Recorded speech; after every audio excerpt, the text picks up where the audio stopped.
નમસ્કાર મિત્રો, સ્વાગત છે તમારું સુરેશની વાતો મોટિવેશન ચેનલમાં। તો મિત્રો, આજના વિડીયોમાં આપણે અમુક એવી વાતો જાણવાના છીએ કે જેના લીધે આપણા જીવનમાં બદલાવ આવી શકે। ચેનલમાં નવા હોવો તો સબસ્ક્રાઈબ જરૂર કરી લેજો। જીવનમાં જે પણ કંઈ થાય તેનું કંઈક કારણ હોય છે। ખોટું એટલા માટે થતું હોય છે કે જેનાથી આપણે સાચાની કિંમત જાણી શકીએ। આપણા જીવનમાં લોકોનું આવવું પણ જરૂરી હોય છે। અમુક લોકો તમને અજમાવશે, અમુક શીખવશે, અમુક તમારો ઇસ્તેમાલ કરશે અને અમુક તમને જિંદગી જીવવાનો મતલબ શીખવશે। ખોટા સોગંદ ખાવાથી માણસ તો નથી મરતો, પણ ભરોસો જરૂર મરી જાય છે। જિંદગી એક હસીન કિતાબ છે, પણ એ જરૂરી નથી કે એ કિતાબના બધા જ પાના હસીન હોય।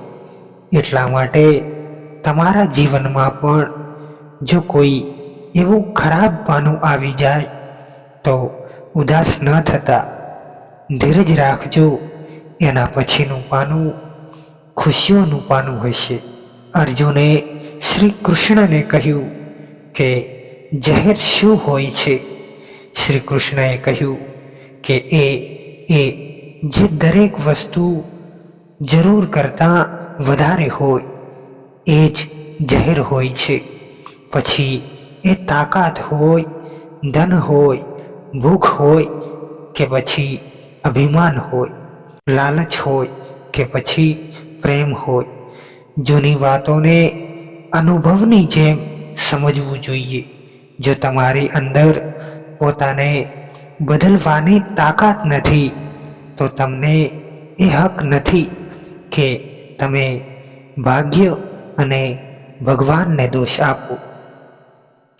જ્યારે ભગવાન તમારાથી ખુશ હોય છે તો એ તમારા માટે એ જ કરે છે જે તમને પસંદ હોય છે, અને એ લોકોને તમારી જિંદગીથી દૂર કરી દે છે જે તમારી માટે સારા ના હોય। કોઈ જો આપણા માટે ખરાબ કરવાનું વિચારશે તો એ એના કર્મોમાં લખવામાં આવશે। આપણે શા માટે કોઈના માટે ખરાબ વિચારીને આપણો સમય અને કર્મ ખરાબ કરીએ?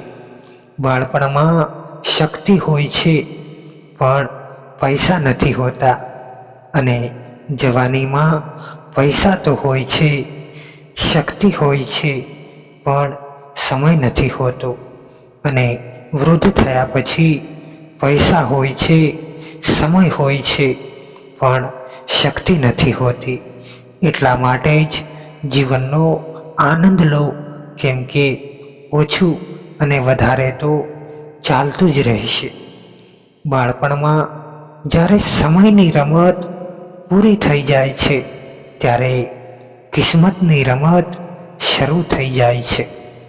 સમયની સાથે સમજદાર બની જજો, કેમ કે જવાનીમાં જેવું વાવશો તેવું જ વૃદ્ધતામાં તેનું ફળ મળશે। જ્યારે માણસ દુનિયાના હાથોથી તૂટે છે ત્યારે તેની ભગવાનથી મુલાકાત થાય છે। એક દિવસ મને કોઈએ પૂછ્યું કે તારા પોતાના તને છોડીને ચાલ્યા જશે તો તું શું કરીશ? મેં કહ્યું, પોતાના ક્યારેય પણ છોડીને નથી જતા, અને જે છોડીને જાય છે એ આપણા પોતાના નથી હોતા। જ્યાં સુધી તમારી અંદર ગુસ્સો અને ગુરૂર રહેશે ત્યાં સુધી તમારી ગણતરી સારામાં ન કરતા। આપણે સારા બનવા નહીં પણ સારા દેખાવવા અને સારા કહેલાવવા માગીએ છીએ. માણસને ભગવાને એક જેવા બનાવ્યા છે, પણ તેનો વ્યવહાર તેના સંસ્કાર નક્કી કરતા હોય છે. એટલા માટે તમારા વિચારો પર ધ્યાન આપો, કેમ કે એ તમારા શબ્દો બનશે. તમારા શબ્દો પર ધ્યાન આપો, એ તમારા કર્મ બનશે. જિંદગી તમને ઠોકરો આપે તો દુઃખી ન થયા કરો, કેમ કે દરેક ઠોકર આપણને કંઈક ને કંઈક શીખવી જાય છે. પગની ઠોકર આપણને સંભાળીને ચાલતા શીખવે છે અને મનની ઠોકર આપણને સમજદારીથી જીવતા શીખવે છે. જીવનમાં ખતમ થવા જેવું કંઈ પણ નથી હોતું. એક નવી શરૂઆત તમારી રાહ જોતી હોય છે. હદથી વધારે કોઈ પણ વસ્તુ સારી નથી હોતી.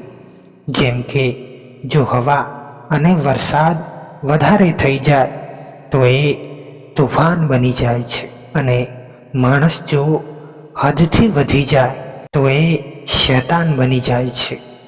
પોતાના કર્મોનું ફળ ભોગવવાથી તો ગંગાપુત્ર ભીષ્મ પણ નથી બચી શક્યા, અને આપણે એ વિચારીએ છીએ કે ગંગામાં સ્નાન કરવાથી આપણા પાપ ધોવાઈ જશે. તો મિત્રો, વિડીયો પસંદ આવ્યો હોય તો ચેનલને સબસ્ક્રાઈબ કરવાનું ના ભૂલતા.